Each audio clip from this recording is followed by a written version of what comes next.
Hey guys, Matt here from Boom Beach Bonanza, and today I'm going to do a quest to 200 medals, and this is going to be the first episode, so let's hop right into the raids. So taking a look at this first one, this one's called Buzzkill. It's only a level 17 base, and as you can see, there are two shorelines, and we're going to pick the right hand side one. So to start out with, we're going to clear these two cannons because we're using the tanks, and the tanks take quite a lot of damage from the cannons.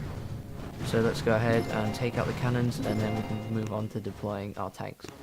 One of the things you've got to be careful with when deploying tanks is to remember to save the energy to be able to deploy them, because I've done many raids where I've run out of energy and I was unable to deploy all of my tanks. So yeah.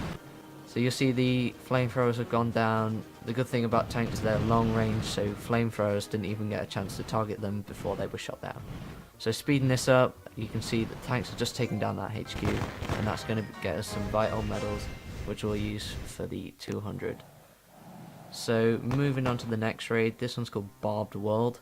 It's a level 18, so one higher than the last one that we've done. We'll go ahead and again just clear out these cannons because they're the only things that are really going to do a lot of damage to our tanks. So going ahead now and deploying all of our tanks, that's going to leave us with 2 energy, but we're not going to spend that at the moment. We're just going to let our tanks spread out and take out these sniper towers because they're only a low level, which means that they can be dealt with really easily. We're going to focus on the left hand side, so in a minute I'm going to redirect my troops over to the left, and then we're going to sort of use a flanking strategy where we're just going to ignore all the weapons on the right hand side. So after speeding it up, you can see that I just deploy a shock bomb on those mortars. Not that it's going to affect my troops too much, but it was just annoying that it was firing on them. So we didn't lose any troops there, so that was good. So moving on to the next one, this one's a resource base.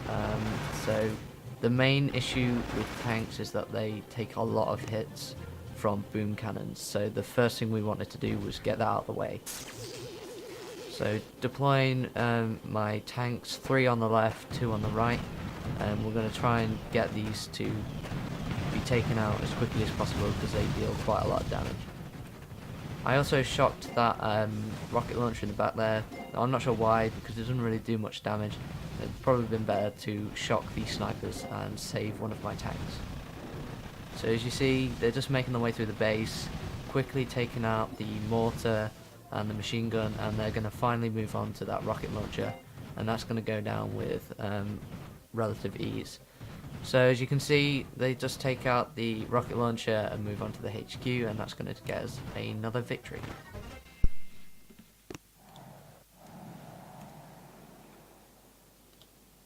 Unfortunately, we lost 2 tanks in that raid, but they're all easy medals and every medal counts.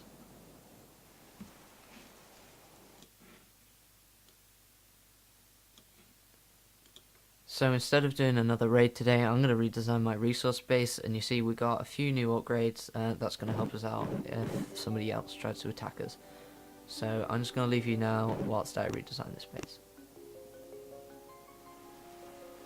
So the base has been redesigned. I've put the boom cannon in front, and I've gone with a triangular pattern with the sniper towers with the biggest range being at the back. I put the rocket launcher on the left so that it can always target the enemies. Just going to move the sawmill in front so that they have to spend more ammo redirecting their troops, so they have less to spend on mortar shells and stuff like that. So just taking a look around the resource base, that's what it finally looks like after I've redesigned it, and we're going to head back now, back home. So that's going to bring today's episode to a close, guys, because we've run out of 2 tanks and they're going to take 36 minutes to retrain.